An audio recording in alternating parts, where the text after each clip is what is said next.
안녕하십니까, 박병욱입니다. 아침에 서울신문을 보면서 진경호 논설실장의 진경호 칼럼 한번 읽어봤습니다. 물론 이제 보는 사람들에 따라서 여러 가지 시각이 있겠지만은 요즘 상황을 좀 이렇게 그나마 제대로 정리한 글이 아닌가 하는 생각에서 한번 읽어보도록 하겠습니다. 한동훈과 그를 키운 이재명에 대해 윤석열 대통령을 만든 파라리 문재인 전 대통령임을 되짚을 필요는 없겠다. 비리 범벅 조국을 법무부 장관의 발탁에 우리에게 정의가 무엇인가를 묻게 했고, 쌈딱 추미애를 후임으로 내세워 검찰총장 윤석열이 어떤 사람인지, 사람에게 충성하지 않는다는 게 뭔지를 일깨웠다. 사리 판단이 무디고 배포가 없어서 이겠거니 일련의 갈팡질팡 인사에 담긴 그 결정 장에는 사법시험 구수 윤석열을 3년 만에 대통령으로 만드는 역사를 일궈냈다. 이 뼈아픈 실책에서 더불어민주당은 무엇도 배운 게 없음이 분명하다. 이재명 대표가 문 전 대통령의 전철을 그대로 밟고 있다. 윤석열과 한 표로 묶어 변방으로 내쳤던 검사장 한동훈을 기어코 집권 여당 대표로 만들었다. 조국을 능가하는 이재명 리스크가 없었다면, 그래서 법무부 장관 한동훈이 각 잡힌 논리와 순발력으로 이재명 측근들을 도장 깨게 할 일이 없었다면, 제 아무리 대통령과의 브로맨스를 자랑한들 한동훈 국민의힘 비상대책위원장은 없었을 것이다. 무협지가 따로 없다. 4월 22일 총선의 길목에서 이재명과 한동훈이 운명처럼 마주섰다. 닮은 구석이라곤 하나 없는 두 사람이다. 소년공 출신이라는 흑수저의 서사를 온몸에 두른 이재명과 강남 8학군 서울대 법대 검사라는 성공 방정식으로 무장한 한동훈. 베이비부머 끝자락 막내와 88 올림픽과 함께 자란 X세대의 맞이. 돈도 연도 없으니 조폭 양아치든 86 운동권 떨어지든 닥치는 대로 긁어 모아 정치 군육을 키운 변칙의 아웃사이더. 명문 학교에서 최고의 교육을 받으며 자랐고 편법과 부리는 검사라서 맡은 사건만으로만 접했을 엘리트 정치 초보. 지금의 일은 여정도 사뭇 대비된다. 당락을 거듭하며 성남시장, 경기지사를 거쳐 마침내 친문 세력이라는 거대한 병마저 허물며 20대 대선 후보가 됐고, 반면 한동훈은 선배 윤석열과 마찬가지로 변변한 인물 하나 없어 질이 멸렬한 국민의힘이 마지막 희망으로 모신 백마탄 왕자다. 안에서 올라섰고 밖에서 올려졌다. 수백 수천이 나서는 총선이터 두 사람의 대조표만 따져 향배를 가늠할 수는 없다. 그러나 총선은 구도 싸움이다. 윤 대통령과 이 대표의 대선 연장전과 다름없던 총선 구도는 한동훈의 등판으로 이재명 대 한동훈의 대결로 전환됐다. 한 위원장이 구름대 청중을 몰고 다니며 아이돌급 셀럽의 면모를 보이고 있는 점은 총선판이 대선 연장전에 머물지 않을 것임을 말해준다. 2012년 19대 총선 때의 박근혜 바람이 그랬다. 인기 5년차 이명박 정부의 지지율과 동력이 크게 떨어진 상황에서 새누리당은 박근혜 비상대책위 체제를 내세워 총선판을 뒤집었다. 총선 하두를 이명박 정부 심판에서 정치 세력 교체로 바꿨고 152석에 일당이 됐다. 19대 총선의 기회는 단 하나, 어느 정치 세력이 더 많은 변화를 예고하느냐의 유권자의 선택 기준이라는 점이다. 19대 총선의 기회는 단 하나, 어느 정치 세력이 더 많은 변화를 예고하느냐가 유권자의 선택 기준이라겠다. 그리고 이를 판단할 대표적 척도가 인적 쇄신, 물갈이다. 당시 박근혜 비대위만 해도 현역 10명 중 4명을 내쳐 승리했다. 2008년 18대 총선 이후 4차례의 총선 중 3번을 물갈이 비율이 높은 정당이 이겼다. 더 중요한 건 비율보다 내용이다. 승패를 떠나 정치 세력 교체라는 당위의 문제다. 운동권 세력 대신 미래 세대를 위한 다양성으로 국회를 채워야 한다. 이 대표와 한 위원장의 차이는 이 지점에서 확연히 갈린다. 비명계의 탈당이 말해주듯 철갑을 둘러야 될 이 대표가 지금의 1인 체제를 허무는 인적 쇄신을 할 가능성은 희박하다.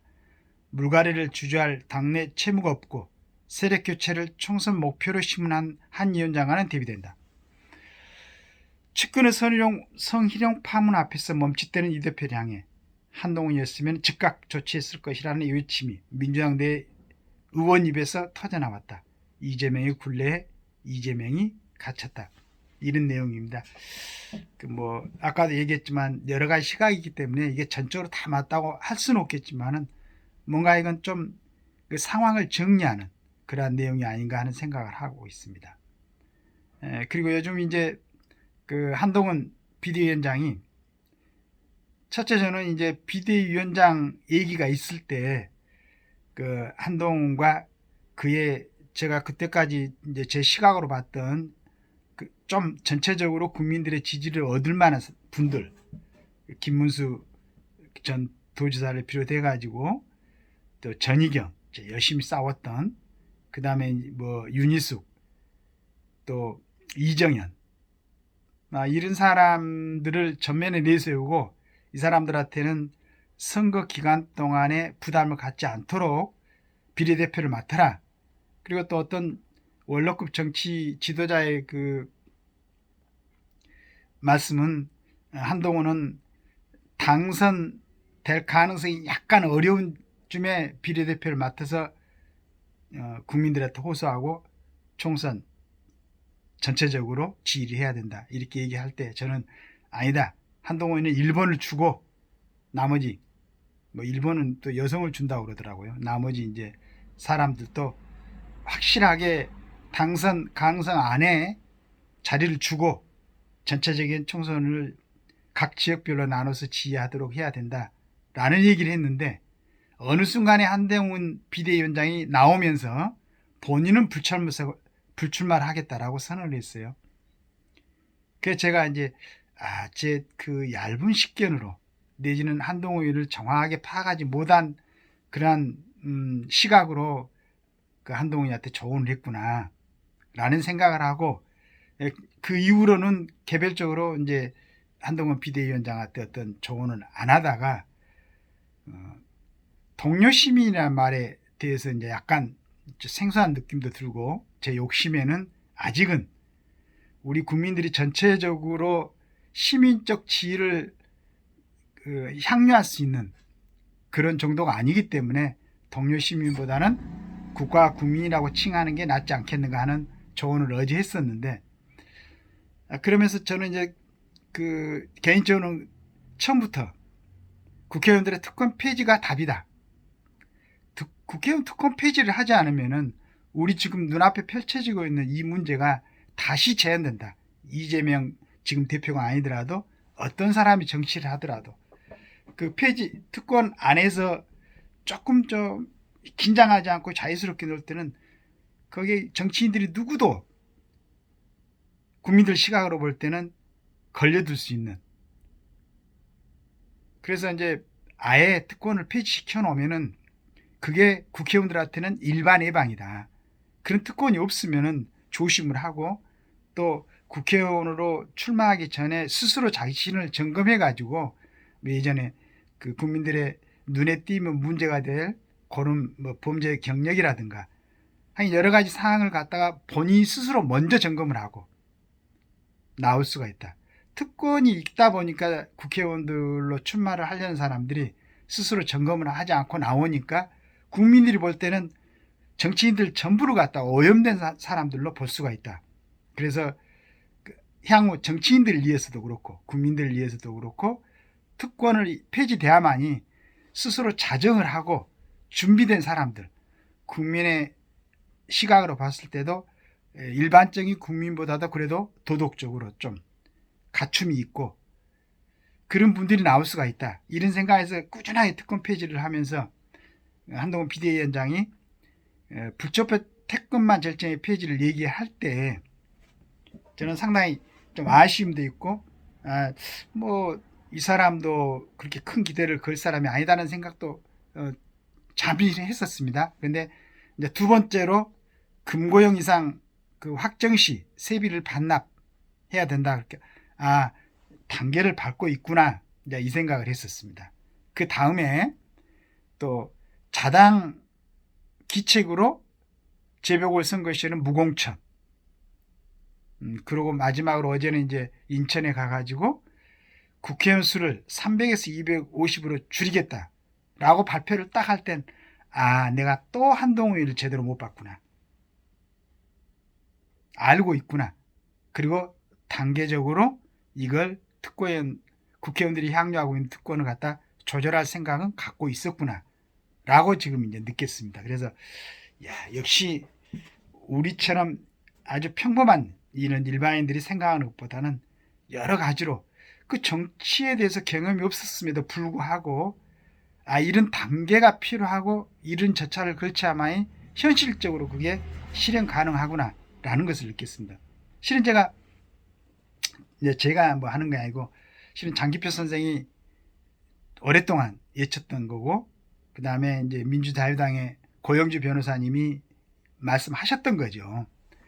그걸 이제 듣고 저 얘기가 맞구나라고 생각해서 저도 이제 꾸준하게 그걸 주장했었는데 그분들이 외치는 얘기들이 전혀는 아니겠지만 반향이 없고 죽어가는 상황에서 제일 처음에 천만 그 불체포 특검 포기 요것만 얘기했을 때는 상당히 좀 실망스러웠는데 단계적으로 밟아가는 것 보고 한동훈은 현재 지금 정치 세력 간의 힘의 균형을 알고 있구나.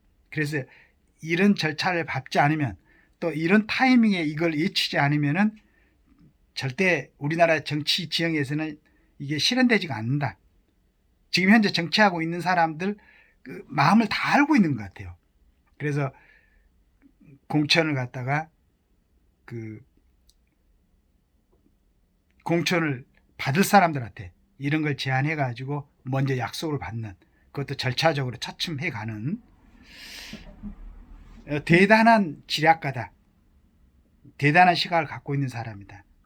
자, 이랬을 때 제가 한동훈 비대위원장을 갖다가 홍보하거나 선전하려고 하는 게 아니고 이렇게 네 가지를 예쳐놨으니까 우리 민주당이나 정의당에서 기타 그리고 이번에 신당에서도 이 좋은 제안을 갖다가 전폭적으로 받아들이고 또 투표 상황에서 좀 더 많은 지지를 얻으려면 이보다도 강도가 높은 좀 더 많은 범위의 특권 폐지를 얘기를 약속을 해가지고 기타 당들에서도 좋은 인적 자원을 개발해서 좋은 후보들을 많이 내놓으신다면 우리 20의 2대에는 우리 국회의원들이 또 정치인들이 우리 다른 분야에서 이번에도 무슨 우리 한국계 그 배우들이 미국에서 여러 가지 그 영화계 상을 타고 하던데 그런 것처럼 우리 정치인들도